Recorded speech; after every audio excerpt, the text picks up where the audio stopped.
Hello all, welcome to our miniature crafting course. Many of you were waiting for this course and here we are. So what are we going to learn in this? What we have done, we have divided this course into 10 parts. जिसमें कि पहले part में we will learn what are the materials which we are going to use, and if at all you want to take this as a profession, so what material you should use so that you will be able to manage the costing part. Second part we are going to learn the proportion, which is very important. कोई भी miniature frame बनाने में सबसे important होता है कि आपका photo का साइज़ क्या रहेगा, आपका फर्नीचर का साइज़ क्या रहेगा, उसी से वो कंप्लीटनेस आता है, otherwise it looks very shabby. So that plays a very important role. तो वो हम लोग बहुत डिटेल में सीखेंगे. Then comes the photo editing, very important again, क्योंकि वो एक फ़ोटो ही है, उसको चार चांद लगा सकता है. तो अगर आपके क्लाइंट की फ़ोटोज़ अच्छी नहीं रिसीव हुई है तो फ्रेम भी अच्छी नहीं बनेगी. तो आपको किस हिसाब से क्लाइंट से फ़ोटोज़ लेनी है, कौन से एंगल की फ़ोटोज़ आपको चाहिए और कौन से साइज़ में आप उसको प्रिंट करोगे, वो अपन ये वाले टॉपिक में सीखेंगे. Then comes the background and flooring.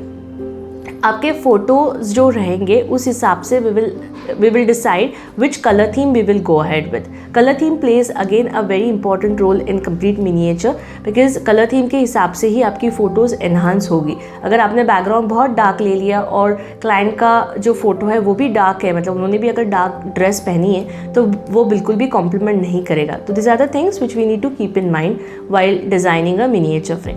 इसके बाद आता है प्लेसिंग ऑफ फर्नीचर्स. तो हम लोग इसमें फर्नीचर का एक सेट बनाना सीखेंगे, जिसमें कि हम लोग एक टेबल और स्टूल, एक सोफ़ा, एक कबर्ड, एक wall unit and some wall hangings हम लोग इसमें सीखेंगे. उसके बाद आता है दो small articles which adds a different angle to your miniature frame, जिसमें कि आएगा प्लांटर्स या वॉल हैंगिंग्स या frames, miniature books and lot of other things as well. उसमें भी आपको घर से कौन सी चीज़ें यूज़ करनी है, कौन सी चीज़ें आपको ख़रीदनी है, वो हम आपको पूरा गाइड करेंगे. अभी ये सारी चीज़ें हो गई है pre work before you start pasting it on the miniature frame.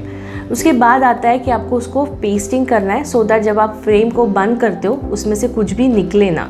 तो हर मटेरियल के लिए अलग टाइप का ग्लू यूज़ करना होता है. सो वो हम लोग इस चैप्टर में सीखेंगे. उसके बाद आता है कि आपको अपने फ्रेम बनाने के बाद उसका लाइट अरेंजमेंट्स कैसा रहेगा, उसका पैकेजिंग आप कैसे करोगे, क्योंकि it rarely it will happen कि आपको आपके सेम सिटी से ऑर्डर मिला है, शायद आपको पैन इंडिया कहीं से भी ऑर्डर मिल सकता है. तो वो प्रॉपरली सेफली आपके क्लाइंट तक पहुँचे, उसके लिए पैकेजिंग के कुछ गाइडलाइंस है या कुछ ट्रिक्स है जो आपको फॉलो करनी है, सो दैट वो बहुत ही अच्छे से वहाँ पर पहुँच जाएगा. अब आपने बना तो ली मिनिएचर फ्रेम, अभी नेक्स्ट थिंग इज़ कि आपको उसको मार्केटिंग करना है सो दैट आपका सेल बढ़े.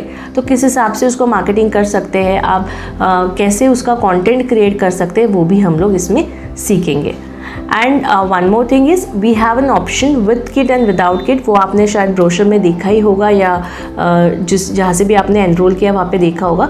तो किट में क्या क्या इंक्लूडेड है वो भी हम लोग एक वीडियो में पता करेंगे. एंड अलॉन्ग विद दैट कौन सी चीज़ें आपको एडवांस में रेडी रखनी है वो भी हम आपको बताएंगे. So this is all what we are going to learn in this course and it is going to be very interesting. So stay tuned for your creativity. Thank you.